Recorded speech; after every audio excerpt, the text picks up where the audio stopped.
Hello everyone and welcome to this video.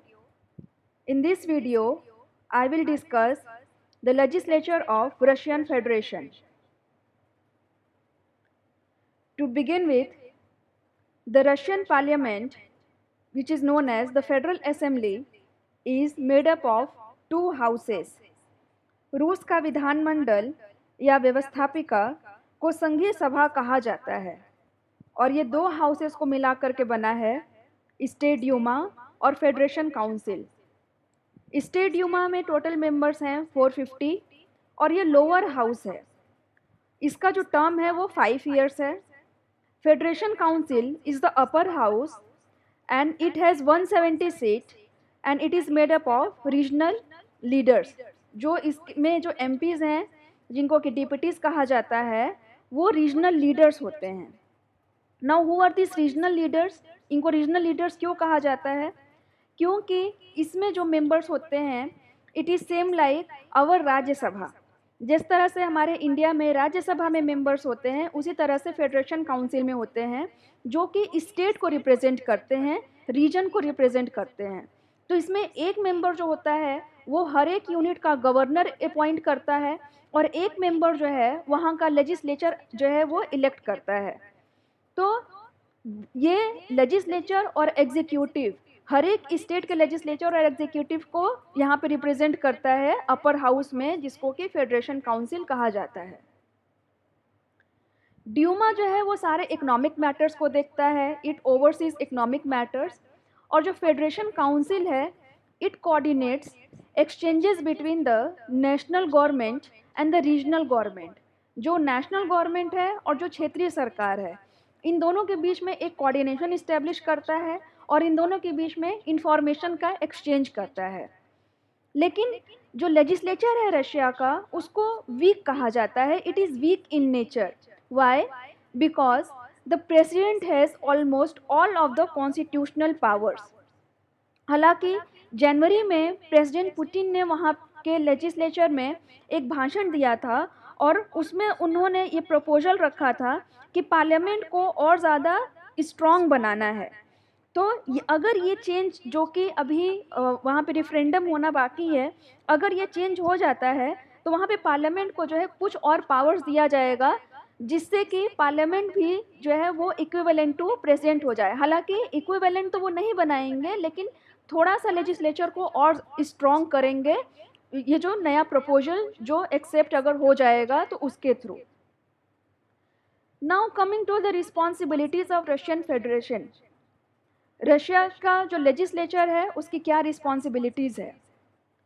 Although the federation council has the power to review and force compromise on legislation, in practice its role has been primarily as a consultative and reviewing body.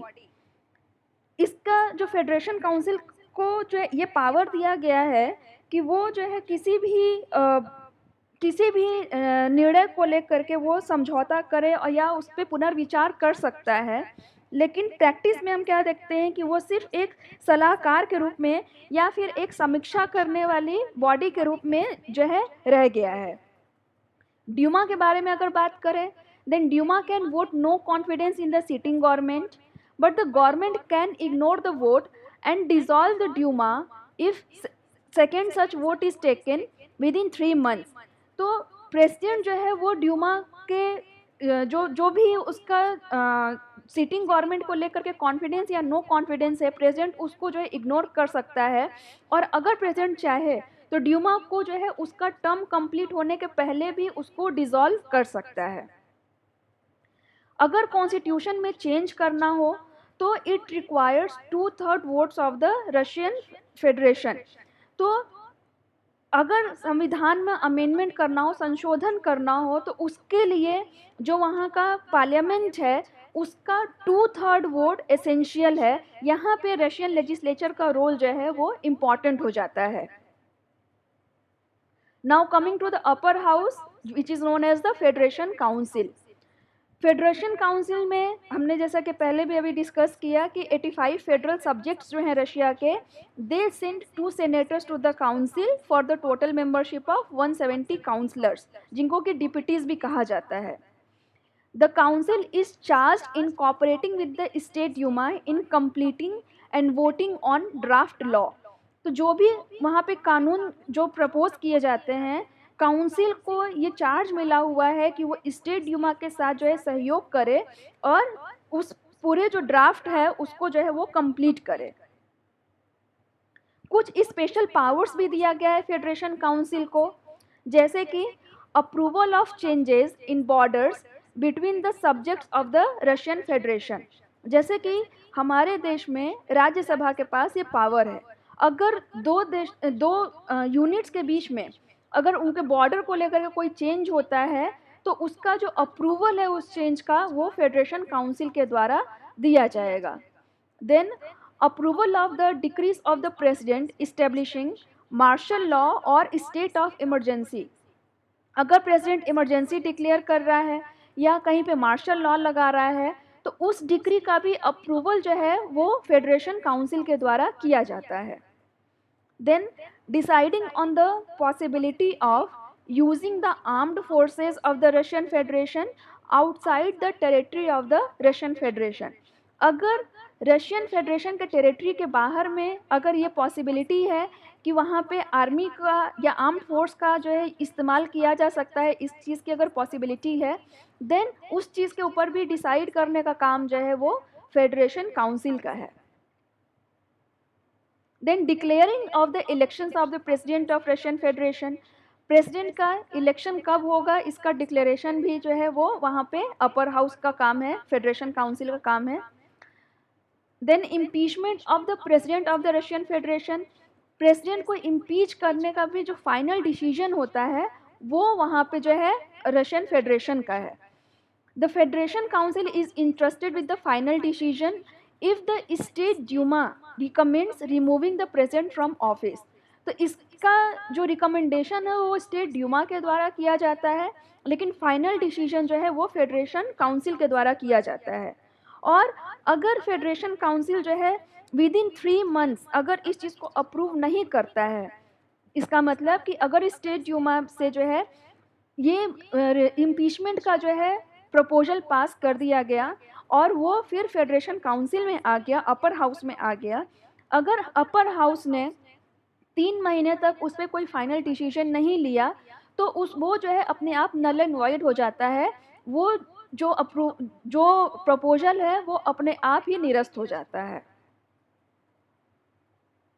Approving the president's nomination of जजेस of the constitutional court, supreme court, supreme arbitration court of the Russian federal government.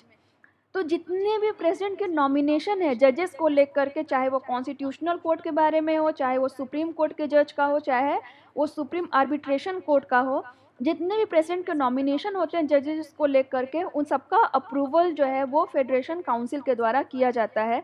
हालांकि इसमें जो भी final से होता है वो president का ही होता है, ये सिर्फ एक नाम मात्र की प्रक्रिया है कि वहाँ पे अप्रूवल जो है वो फेडरेशन काउंसिल के द्वारा किया जा रहा है। Then approving the president's nomination of prosecutor general of the Russian federation. जो प्रोसिक्यूटर जनरल है, जो कि स्टेट की तरफ से जो वकील होता है जिसको अभियोजक कहा जाता है, उसका भी जो फाइनल जो डिसीजन है उसके नॉमिनेशन के ऊपर वो फेडरेशन काउंसिल के द्वारा किया जाता है, जो नॉमिनेशन पेश किया जाता है प्रेसिडेंट के द्वारा। Then appointment of deputy chairman of Russia. Deputy chairman जो है वो होता है डिप्टी प्राइम मिनिस्टर। जिस तरह से प्राइम मिनिस्टर को चेयरमैन कहा जाता है वहाँ पे, उसी तरीके से डिप्टी प्राइम मिनिस्टर को जो है वो डिप्टी चेयरमैन कहा जाता है। तो उसका अपॉइंटमेंट भी फेडरेशन काउंसिल के द्वारा किया जाता है। For the law to pass the federation council a vote of more than half of its 170 senators is required. तो अगर किसी लॉ को पास माना जाए जो फेडरेशन काउंसिल के द्वारा, उसके लिए क्या ज़रूरी है कि जो उसके 170 सेनेटर्स हैं इसमें मोर than half of the senators, that means कि 86 सेनेटर्स का इसमें अप्रूवल जो है वो ज़रूरी है, तभी वो जो प्रपोजल है उसको लॉ माना जाएगा, जो फेडरेशन काउंसिल के द्वारा पारित लॉ माना जाएगा। When considering federal constitutional laws, 3/4 of the council votes are required for passage. तो फेडरल कॉन्स्टिट्यूशनल लॉ को जो है कब माना जाएगा कि it is a federal constitutional law, जबकि वो 3/4 जो है काउंसिल के वोट्स के द्वारा वो पारित हो जाए। If the council vetoes a law passed by the state Duma, the two chambers are mandated to form a conciliation committee in order to form a compromise document which would again go under vote by both houses.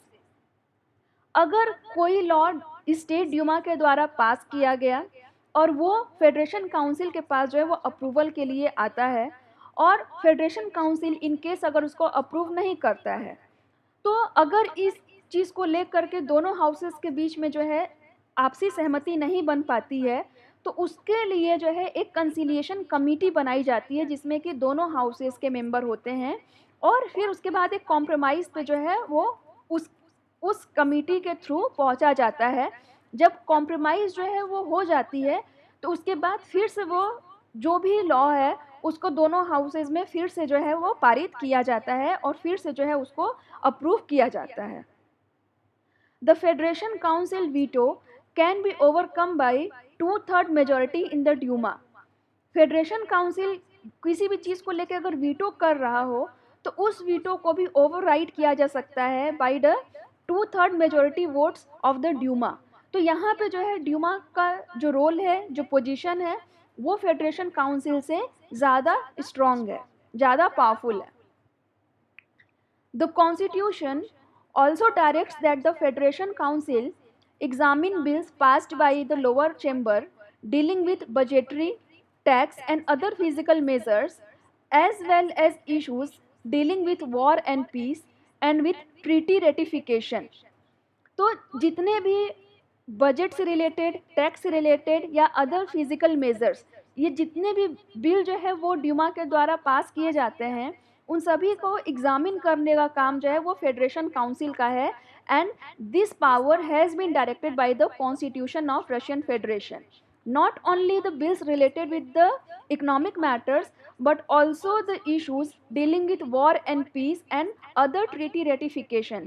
कोई भी जो है war, piece या दूसरी treaty भी जो हो, उसके लिए भी फाइनल जो बिल का एग्जामिनेशन किया जाता है वो फेडरेशन काउंसिल के द्वारा किया जाता है।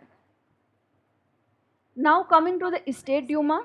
State Duma is the lower house of the federal assembly of Russia, but it has more powerful role of primary consideration of all legislation। ये लोअर हाउस है, जैसे कि हमारे देश में लोकसभा है, लेकिन फिर भी अगर हम पावर के हिसाब से देखें तो it is more powerful than the federal council.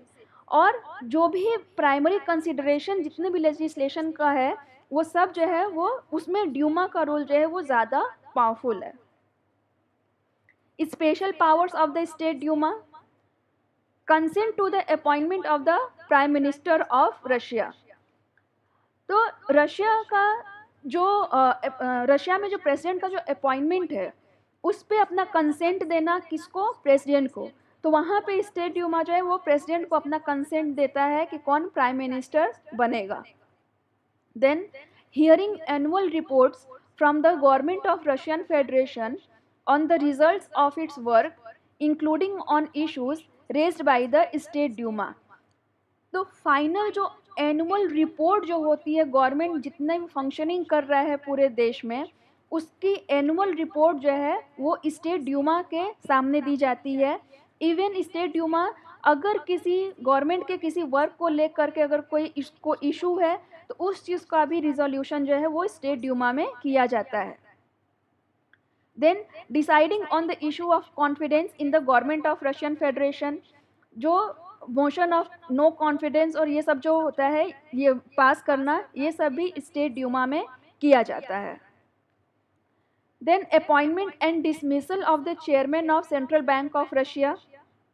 जिस तरह से हमारे देश में आरबीआई है वैसे ही रशिया में सेंट्रल बैंक ऑफ रशिया है, उसके चेयरमैन का अपॉइंटमेंट और उसका डिसमिसल भी जो है वो ड्यूमा के द्वारा किया जाता है।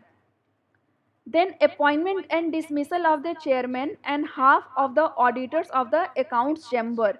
अकाउंट्स चैम्बर के जो चेयरमैन है उनका अपॉइंटमेंट और डिसमिसल, और हाफ ऑफ द ऑडिटर्स का अपॉइंटमेंट एंड डिसमिसल भी ड्यूमा के द्वारा किया जाता है। जो other half of the auditors है उनका अपॉइंटमेंट और डिसमिसल जो है वो फेडरल काउंसिल के द्वारा किया जाता है। तो इसमें हम देखते हैं कि दोनों हाउसेज जो है वो हाफ मेंबर्स को जो है accounts chamber, auditors of the accounts chamber के हाफ ऑफ द मेंबर्स को जो है वो एक हाउस करता है और हाफ ऑफ द चेंबर्स को दूसरा हाउस करता है। Then appointment and dismissal of the commissioner for human rights who shall act according to the federal constitutional law। तो जिस तरह से हमारे यहाँ पे ह्यूमन राइट्स कमीशन है वैसी रशिया में भी है, और उसका जो कमिश्नर है उसका भी अपॉइंटमेंट और डिसमिसल ड्यूमा के द्वारा किया जाता है। Then bringing charges against the president of the Russian federation for his impeachment. जो प्रेसिडेंट है रशिया का, उसका जो इम्पीचमेंट का जो प्रोसेस है उसका जो प्रपोजल होता है वो ड्यूमा में किया जाता है, जिसके लिए कि वहाँ के जितने भी डिप्यूटीज़ हैं 450, उनका 2/3 मेजॉरिटी जो है वो ज़रूरी है।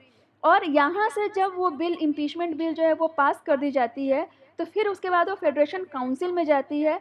फेडरेशन काउंसिल जो है वो उसको एक्सेप्ट भी कर सकता है और वो उसको रिजेक्ट भी कर सकता है। अगर 3 महीने तक वो उस पर कोई डिसीजन नहीं लेता है तो वो अपने आप ही जो है वो रिजेक्ट मान लिया जाता है।